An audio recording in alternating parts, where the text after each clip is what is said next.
Come to our live stream, man. That's the first live stream talking about the news. Um, we had two yesterday, but it cancelled on us, so it's the third. So I won't be doing another one if this one doesn't work out. Also, we're going to be talking about past week.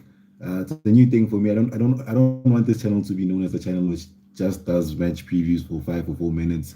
I want to try. My long-term vision for the channel is to try 30-minute videos, have call-in shows with you guys, my friends, and yeah, man. So let's just get into work and let's see how it is. If it's well received, then we'll do more. If it's not, then we'll then we will try and find new ways to improve our live streams, man. So yeah, let's dive in, man. Let's begin with Bongani Zungu. I'll put timestamps on the videos if you guys don't want to watch the whole thing. So I'll put timestamps on the videos. Watch this on your way to work or on the gym or on the radio or on your aux. Yeah, man. So let's dive in. For our post, Bongani Zungu. Speculation has been rife regarding a potential move for former Mamelodi Sundowns star Bongani Zungu to Kaizer Chiefs. But what is Amakosi's stance on the midfielder? Zungu, who's currently a free agent, recently underwent a trial at Wydad Casablanca in Morocco. Despite being coached by former Sundowns Walid Mokoena, a move to the Moroccan did not materialize, so he failed trials at Uranis club in Morocco. Fitness concerns stemming from a lack of competitive football since May 2024 were reportedly cited as the primary reason for the failed trial.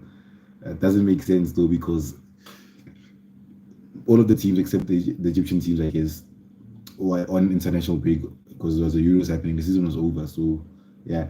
While Zungu has been linked to a few clubs, including Chiefs, it appears Amakosi have no intention of signing the veteran midfielder. The club's coaching staff reportedly has other priorities and does not view Zungu as a suitable addition to the squad. Okay, far post findings definitely prove that there have been no negotiations between Chiefs and Zungu. I'm not a good reader. I apologize, guys. And then it goes on to say, Njabulo Blom Samkelozwane Mtetwa are the current defensive midfielders at Chiefs. Blom rejoined the Soto Giants on loan from the MLS, and Mtetwa is yet to start a game under coach Nasreddin Nabi, but continue to fight for his place. So basically, Bongani Zungu wants one last final paycheck, and I think it's the media. It's always the media and other outlets talking about Bongani Zungu to Chiefs. This has been happening for like a year. Even when he was at Scotland and Europe, he was always linked to Kaizer Chiefs. And I'm good, man. I'm good, honestly. I'm good with Bongani Zungu. I wouldn't have him here, though. I wouldn't have him here because he'd require a big salary, and it's not like he set the world alight when he was at Sundowns. He didn't set the world alight when he was at Sundowns. So it's high risk. It's high risk, man. We're signing a Sundowns again. A Sundowns. Should I say reject? I know it's harsh to say, but Sundowns reject. I think that's what we're signing again. Yeah, but when I'm tired of signing like these Sundowns guys who are 33, 32, 35 past the prime. We need to be signing players like from Sundowns where it hurts. We went to what's this team? When Sundowns buys the Chiefs, they make sure they do damage. They bought Manulega, did damage to us. It cost us the league. They bought George Levis, it did damage to us for a few months. When they go to Pirates Sundowns, they signed Lodge. It on paper it seemed like it hurt them, but it didn't. They bought Abumanyisa, it hurt really bad.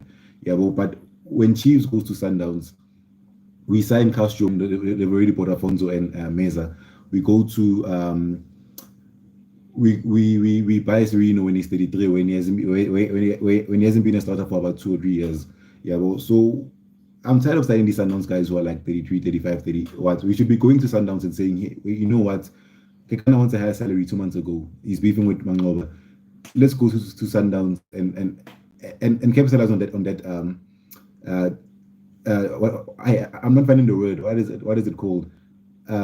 Conflict. Capitalize on Kankagana. We shouldn't be signing Kankagana when he's 38. Going Mukwena and Mudawa were being benched for like 2 months, 2 weeks. And the transfer window was open. Why don't we go to Sundowns and buy Mukwena and Sailor and capitalize on that opportunity? Not signing. I guarantee you're gonna sign Lebusa in about 3 years. We're gonna sign Lebusa, we're gonna sign Kevlikan in 10 years, we're gonna sign Nehemiah in 10 years, we're gonna sign Nkulis in 10 years' time. We should be going to Sundowns and buying the best in quality players in the prime, players who play for Bafana, not when these guys are old. Yeah, but some could Zungu plus the discipline over. Like I haven't forgiven him for what he did at France. Yeah, but a person like he was dancing with academy players at Scotland at Rangers. So I still haven't forgiven him for that. And once again, he's not setting the older lights. He didn't set the older light, and um, I'm good with Bongani Zungu. So yeah, man, let's move on. Let me 610. Okay, let's talk about Khune now. Itu Khune with the contract situation. So Itu Khune he basically had how can I put it? He is a new shareholder in the company, a new business deal. So us as Chiefs supporters, I'm not as Chiefs supporters. He basically had a talk with Far posting about the contract situation at that event, at that launch of his partnership business deal. Okay, so it's here we are. It's the South African. Kaizer Chiefs legend Itumeleng Khune has revealed the difficulty of accepting that he will no longer play for the club. Khune was in his final season with Chiefs as a player, as previously made public when he was offered the deal. And that was at the start of the 23-24 season when Chiefs said he would be offered a non-playing role. However, Khune was not ready to retire as he wanted to play until his 40s and only wanted to play for one team, which is Chiefs. Understandable, he's been here since he was a boy. Yeah, but he's been longer at Chiefs. He's been longer at Chiefs longer than I've been alive in this world. Now the parties, Chiefs and Khune had numerous meetings where the players' future was discussed. And Khune, while he's grateful that the club respected him enough by sitting him down, still finds it hard to accept. He revealed during his unveiling as the new shareholder of Top Bet, that's the business deal I was talking about, that he cried for 2 weeks after learning he was no longer a Chiefs player. That hurts, man. Khune couldn't accept the Chiefs decision. The first couple of weeks after meeting with the club, it wasn't easy for me. I was crying in my bed for 2 weeks. That's why he told these key times. I was not understanding what was happening. I was given respect though for a sit down with the club who provided their plan going forward, but I was not part of that as a footballer. I didn't believe it when I heard this news. I want to play longer into my 40s. That's why I am hopeful. But again, my heart cannot control. I don't know what that means. I feel I can go back tomorrow and play the next day. I wake up with pains everywhere and think it's fine. Let's leave it. The passion, and here's the main talking point. The passion I love for this game is still here. I can still deliver when called upon. Look at Dennis Onyango. I'm younger than him and he's still playing at Sundowns. So there you have it, man. Khune wants to play for Chiefs, and we didn't give him the contract. Honestly, that's what I said. The club was a joke last year I was confused. I think fans were confused because we had a farewell game for him. I think it was against Bongani City. It was a farewell game. We gave him a plaque with his appearances, saying thank you Khune for like the 300 appearances for Kaizer Chiefs. Thank you for everything that you've done. But at the end of the day, when they interview him, he's saying, I want to stay. I'm not leaving. This is not a retirement. So that was very confusing, man. It means there was conflict between Edu and the management. Yeah, well, because I remember 2 months ago, before the start of the season, the chairman was on Robert Marawa saying Uguti, what did he say?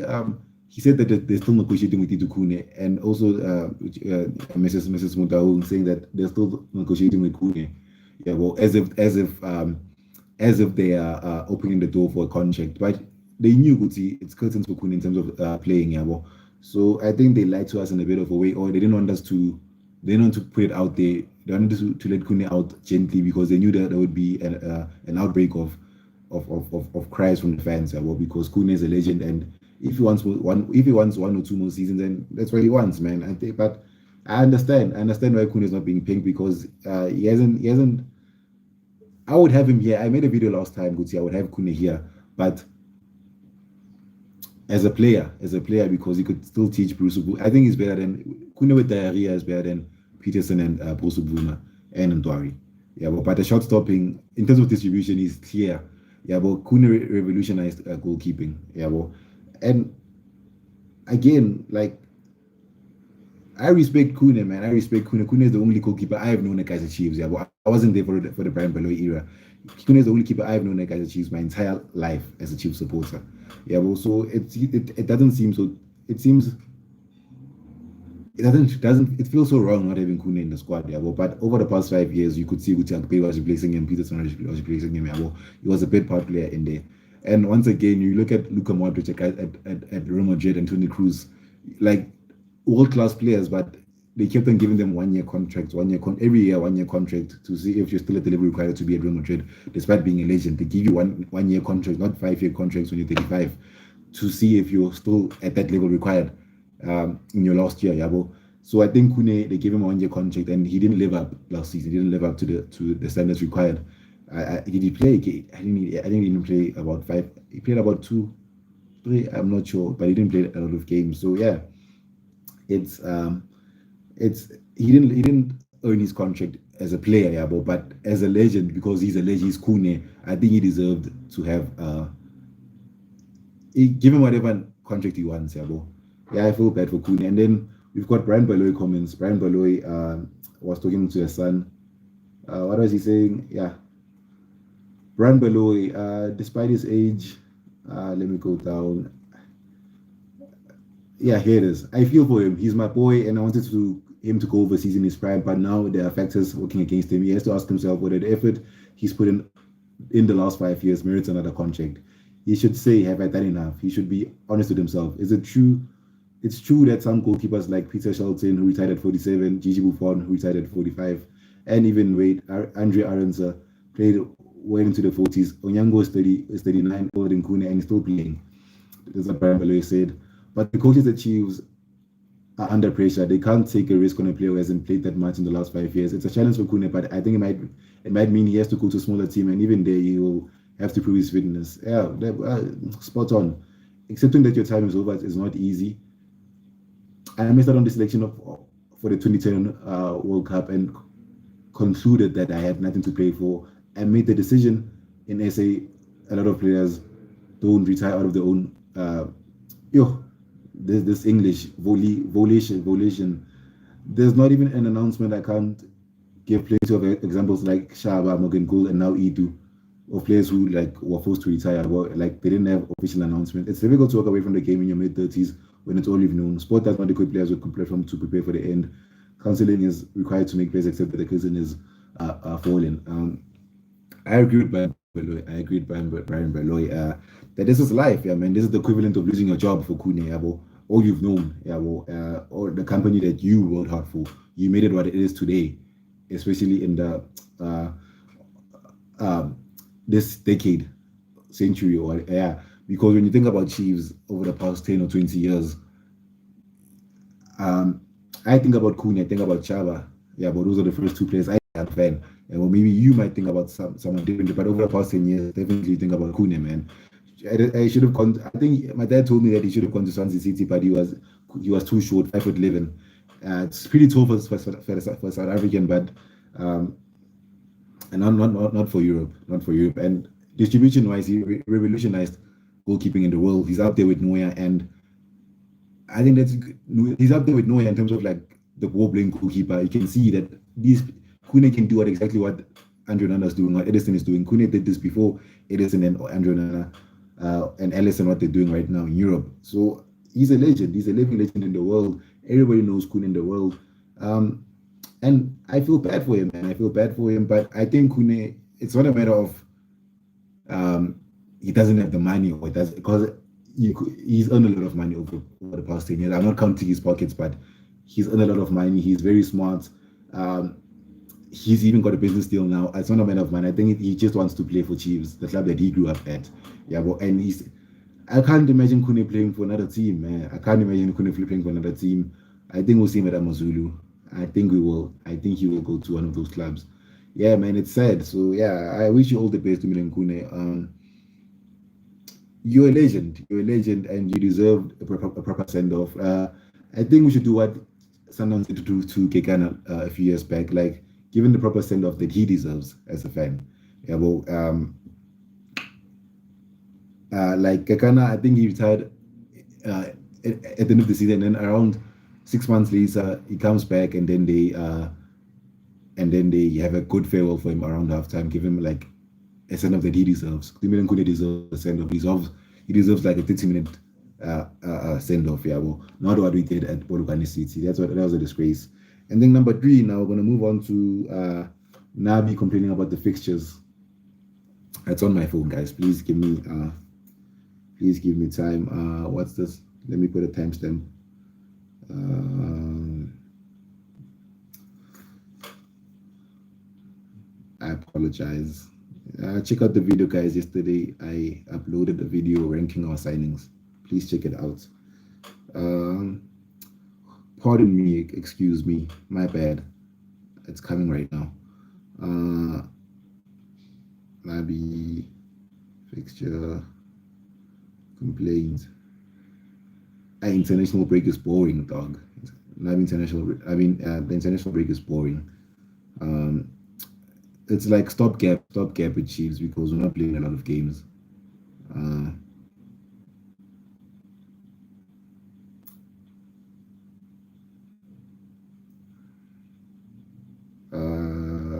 oh, I'm so sorry.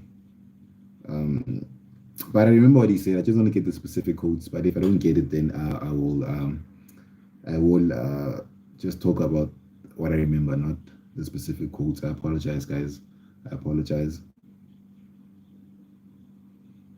Mm,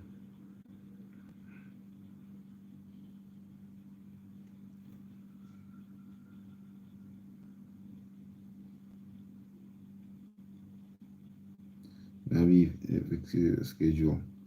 Please skip. I'll put a timestamp, guys, so you'll skip it. Oh, here it is. Sokale Duma. Let me change the timestamp to 17. I apologize, guys. I'm sorry. So here it is. Since the start of the season, the Betway Premiership has already had 2 FIFA breaks, and the recent one comes after Chiefs 4-0 loss to Mamelodi Sundowns. CR sources, the CR crew, not me, close to Amakosi, have indicated that it is believed that Coach Nabi is not pleased with the scheduling of fixtures, not only for his team but for the rest of the league too. The sources at the club added that the Tunisian-born Mensa would have preferred to continue playing, especially this week when it's not FIFA break yet and only rest when there's a cup fixture. I don't know why we didn't play last week. I don't know why we didn't play last week. Sundowns played twice, Paris played once, we didn't play. Yeah, well, we should have at least played once. Yeah, well. He also worried that he felt that after losing such a game against Sundowns, the team should have continued to play. There are no league games over the weekend, so he was thinking that there should have been midweek game for Chiefs, looking at how long before the league commences, said the CSOs. He's also worried that this is not a long time since September, when almost the same thing happened when after losing to Sundowns in the league, they went into the FIFA break too. Chiefs went on to win the Kufa Cup, said the source, referring to Chiefs win in that week against Malmo Gallants. He would have liked the league to at least have midweek games for teams to be active, because after losing, you need to immediately play and bounce back. So this long break disturbs the team even more. That's true. That's true. Chiefs should be playing these games, man. We should be playing these games. I'm tired of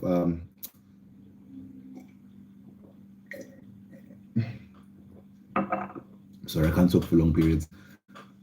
I'm tired of, like, Sundowns. Paris went out of the cup before us, and they didn't have CAF. So us and Paris were in the same competitions, but they played more games than us over the past 3 weeks.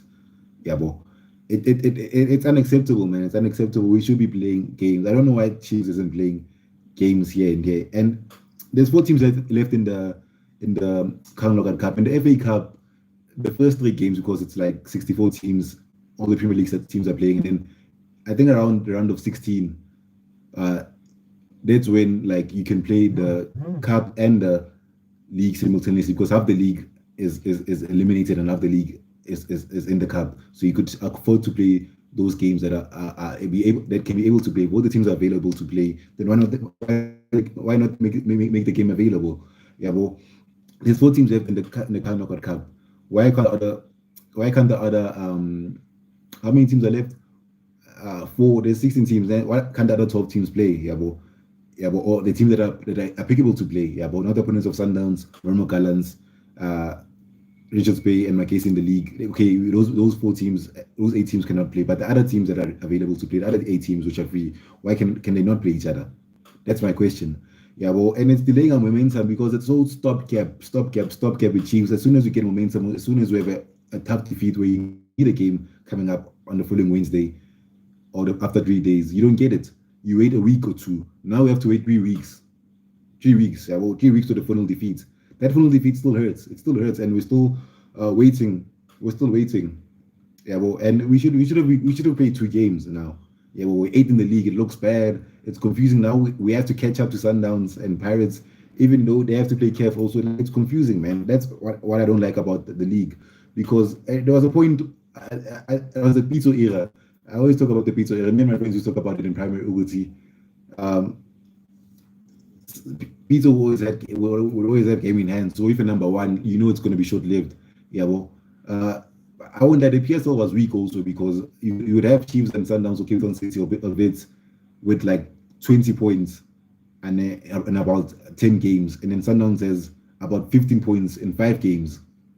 So after 3 games, already caught up, and they've got 3 more games in hand, and then the league is over by January. Sundowns used to wrap up the league by January. Yeah, but in the P2 era, those games in hand, I don't like games in hand. Like it should be at least 1 game, 2 games, and not 5 or 10 games in hand, just because one team in the country is playing CAF. I think the PSL should fix their schedule. You have teams like Pirates. Yeah, let me. I'm gonna mention them. Pirates.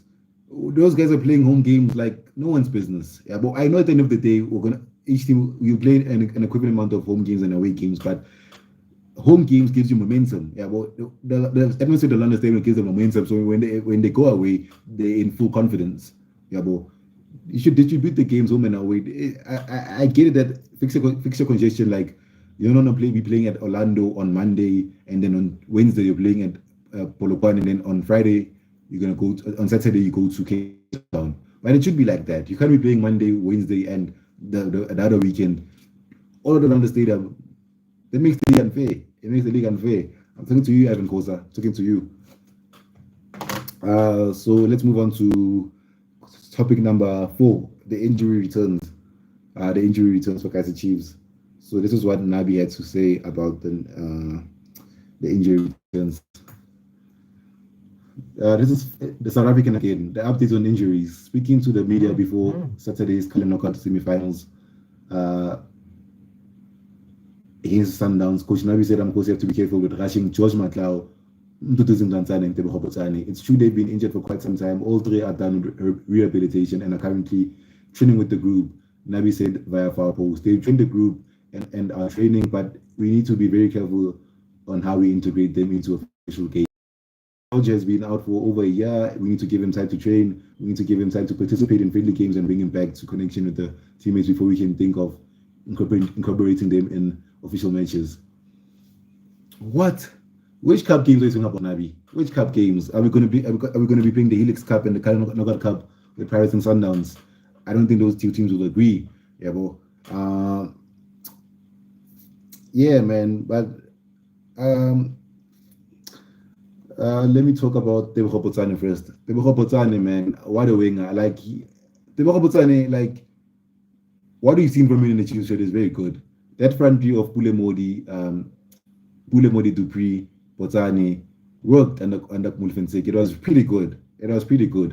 Tebo Botsane is a he's not a pacey winger, but he's a winger who protects the ball. Yeah, a ball playing winger who protects the ball. Like he's a position based winger. Doesn't lose the ball. Like his number one priority is keeping the ball for the team and not losing possession.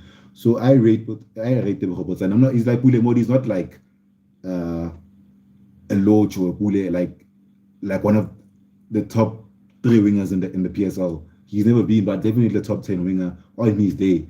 Yeah, but so I'd rate Tebo Kgobotsane, and he gives us something different on the right wing. He's definitely better than Saile, better than Fundo Velagazi.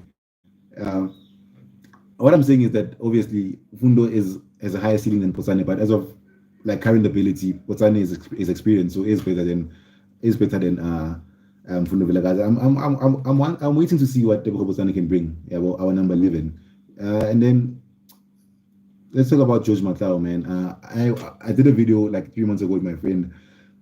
I said sell George Matlau. Yeah, he's been a flop, and then people are on my case saying, "Oti, we have to keep George Matlau."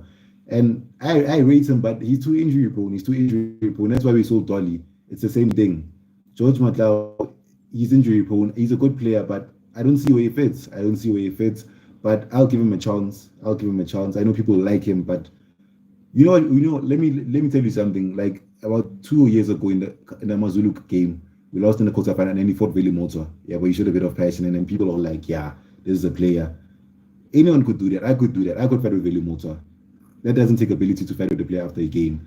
So George Mutla will see what he does. And then to Dizim Tanzani, what a player. What a player. Tanzani, I'm happy to have him back. Like he is over the past 5 years, one of the best number 10s in the PSL. He sits on the same table with Tembazwane and Sirino and Loach and all these number 10s in the PSL. He's been doing this year in year out for about 5 years now. He's been doing this in cup finals for Baroka, scoring 9 goals in the PSL with Cape Town City in 2020, I think. Like people, I remember Itiski TV, Juna Khanye was saying Uguti and Gulego. They were saying Uguti. Shout out to Itiski TV though, I respect them. They were saying Uguti, there's no winger midfielder in the PSL who can score 10 goals. Here's one, Duduzin Tanzania is a number 10. I know some of them were penalties, but he's a number 10 goal scoring.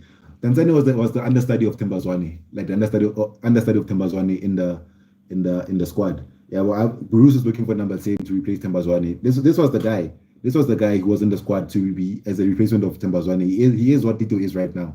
Yeah, well, he is what Tito Masongawi is right now. The understudy, the substitution or the replacement for Tembazwane, the immediate replacement. He was there last year in the Chiefs shirt playing against Eswatini as a number 10 for Bafana. He can't be that bad. You saw in the derby, straight back from an injury, straight into the lineup, thrown into the deep end in the derby, and plays very well in the derby. Gets an assist for Dupree. Tanzania is a very good player. I'm telling you. Duduzi Shabalala should watch out for his spots. And I think the front line, I think Shabalala will go to the wing to accommodate Tanzania as the number 10. I'm telling you guys, this guy is a player. I rate him one of my favorite players of all time. When we signed this guy, I was over the moon. Yeah, well, so these players are coming back, particularly in Tanzania and Botswana. You always on the fit squad. Yeah, but they give us something different. Yeah, but and I'm happy, man. So let's move on to number 5. The fifth topic we're going to be talking about. We're going to be talking about Sirino. About Sirino in the squad. So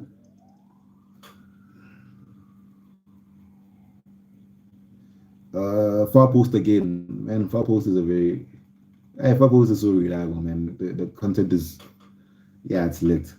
When announcing his final squad, they will do battle against Uganda and Sudan. They explained Sirino's omission. Hugo Bruce. Sirino is not eligible to be a South African citizen. 5 years. So wait to the ID. He's more South African than me and you. He's just as South African as me and you, not more. No, I have to be honest, said Hugo Bruce via far post when he considered calling up Sirino. I know that Sirino is a very good player. I know also that he can be very important for Chiefs, but he is not really the type of player I want. Secondly, he is also 34, I think, 33, Hugo Bruce. Get your facts right. So I've been looking for months to have somebody younger than Tembazwane because he is old. So I don't go there because I want to find younger ones. Then Sirino, even if he's a good player, doesn't really match my ideas of football. The former, basically, Hugo Bruce doesn't want Sirino, and I get it, man. Like, it's not a huge mess, man. It's not a huge